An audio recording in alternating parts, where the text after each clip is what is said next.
दिल्ली उच्च न्यायालय ने केंद्र सरकार को लगाई फटकार। ये आपका है भ्रष्ट आचरण। आप सैनिकों को अपने चुनाव प्रचार के लिए इस्तेमाल नहीं कर सकते और इसके लिए जनहित याचिका उच्च न्यायालय में है। आज जो एडवोकेट हैं प्रशांत भूषण ने लगाई है। आखिर इसके ऊपर सरकार के ऊपर कई प्रकार के इल्जाम लगाए कि सरकार अब अपनी मनमानी कर रही है, वो सैनिकों को भी नहीं बख्श रही है, कम से कम इनको तो बख्श दो। और ये मामला है जैसा कि आपने सुना था कि सेल्फी पॉइंट पर यानी सरकारी जो भी योजना है उनका प्रचार प्रसार सैनिक करेंगे, वहां पे सैनिक होंगे, वहां पे आईएएस अधिकारी होंगे, जवान को इसका इस्तेमाल करना एक राजनीतिक है। जैसा कि पहले एक चुनाव आयोग ने माननीय प्रधानमंत्री इंदिरा गांधी जी थी, उनके फैसले को रद्द किया, उनके चुनाव को भी रद्द किया कि आप सैनिकों का इस्तेमाल नहीं कर सकते। और इसके ऊपर कोर्ट में 4 तारीख को जमकर बहस हुई और केंद्र सरकार को लताड़ लगाई गई। आखिर क्या निर्णय निकल के आया, क्या सैनिकों का राजनीतिकरण होना अच्छी बात है, इसके ऊपर क्या विचार है, जरा बात करते हैं। तो सबसे पहले आप ये खबर देखिए, दिल्ली उच्च न्यायालय ने राजनीतिक प्रचार के लिए लोक सेवकों सेना के इस्तेमाल के खिलाफ जनहित याचिका पर केंद्र से रुख मांगा। क्या बोला? दिल्ली सबसे पहले भ्रष्ट आचरण, वकील प्रशांत भूषण द्वारा याचिकाकर्ता, और उन्होंने कहा कि रक्षा मंत्रालय द्वारा कार्यों को बढ़ावा देने, सैनिकों को निर्देश देने, सेल्फी पॉइंट स्थापित करने और सरकारी योजनाओं का प्रचार प्रसार करने के लिए यह एक सरकार का भ्रष्ट आचरण है। सरकार है लेकिन सरकार इस तरीके से सैनिकों का इस्तेमाल नहीं कर सकती, क्योंकि सरकार एक राजनीतिक पार्टी होती है और राजनीतिक पार्टी इसका प्रचार प्रसार करेगी तो ये गलत है। हाँ, ये माना उन्होंने कि मान लो यदि कोई सेना है और सेना ने अभी किसी सुरंग से जवानों को मजदूरों को बचाया, वो अपना प्रचार प्रसार कर सकती है कि हमने ये काम किया है। सैनिक कहीं बड़ा काम करते हैं तो उसका सैनिक प्रचार कर सकते हैं। सरकार ये कह सकती है हमारी सेना ने काम किया, लेकिन अपनी सरकारी योजनाओं के प्रचार के लिए सेल्फी पॉइंट पर सैनिकों का इस्तेमाल सरासर गलत है। इसके ऊपर और क्या जज साहब ने कहा, इसके बारे में बात करेंगे।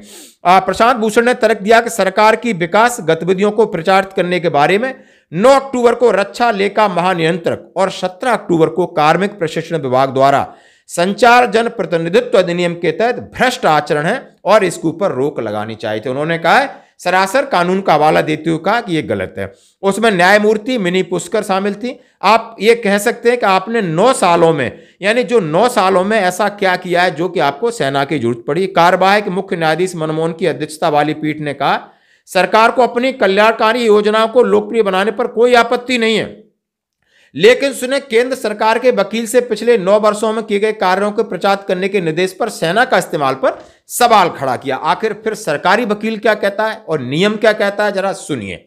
उन्होंने कहा है कि सरकारी अधिकारियों का इस्तेमाल करने के लिए पूर्व प्रधानमंत्री इंदिरा गांधी का चुनाव रद्द कर दिया गया था। यह सरकार का राजनीतिक प्रचार है, पिछले 9 वर्षों की एकमात्र उपलब्धि को उजागर करना। इसके बाद ऐसी योजनाओं के बारे में प्रतीत होता है कि सरकार अपने लाभ के लिए इस तरीके का इस्तेमाल कर रही है, जो कि सरासर गलत है।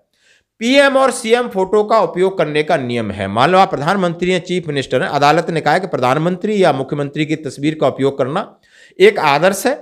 उन्हें विज्ञापनों के शीर्ष पर देखा जा सकता है जब तक आदर्श आचार संहिता लागू न हो, यानी चुनाव से पहले आचार संहिता लागू हो जाती है, उससे पहले आप अभी प्रधानमंत्री जी मुख्यमंत्री जी अपनी योजना है उनका आप फोटो लगा सकते हैं, पोस्टर बॉय बन सकते हैं, प्रचार कर सकते हैं, जो भी कर सकते हैं।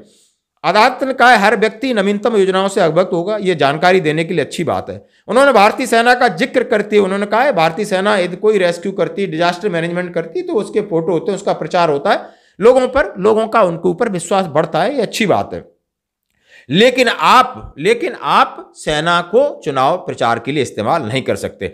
अब सरकारी वकील अतिरिक्त सॉलिसिटर जनरल चेतन शर्मा ने याचिका का विरोध किया, कहा कि याचिकाकर्ता गलत मान रहा है। जैसे प्रशांत भूषण की बात को उन्होंने गलत ठहराते हुए बोला कि आप गलत मान रहे हैं, सरकार एक राजनीतिक दल है, भारत सरकार और पार्टी अलग अलग चीजें। उन्होंने कहा ये राजनीतिक दल नहीं है, भारत सरकार है, मतलब जो दल बैठा है वो दल को हटा के अलग अलग चीजें, ये शुद्ध सरकार है और सरकार के लिए अनुमेय है और हम 9 साल पर निर्देश लेंगे। उन्होंने कहा है हमें ऐसा काम करना है। ये सरकार के सॉलिसिटर जनरल चेतन शर्मा साहब।